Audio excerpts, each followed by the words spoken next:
आज आपण बनवणार आहोत मिरची भजे. त्यासाठी लागणारं साहित्य: आमच्या शेतातल्या हिरव्यागार मिरच्या मी घेतलेल्या आहेत आणि बेसन पीठ. त्यामध्ये आपण टाकणार आहोत ओवा, चवीनुसार मीठ आणि खायचा सोडा. ज्या मिरच्या घेतल्या होत्या त्या मध्यभागी चिरून असं याच्यामध्ये मीठ भरलं आहे.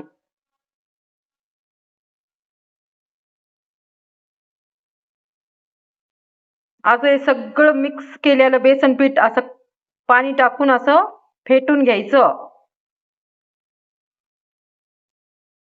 मिरची भज्यासाठी आता आपण तेल गरम करून घेत आहोत. आता अशी मिरची घ्यायची, अशी बेसन पिठामध्ये मिक्स करायची आणि अशी तळायची.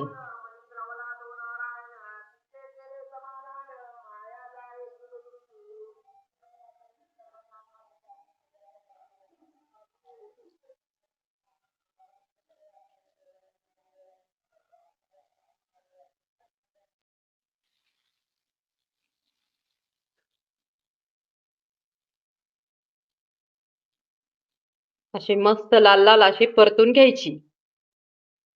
आता असे लाल लाल तयार झाले की हे भजे काढून घ्यायचे. हे आपले गरमागरम मिरची भजे तयार.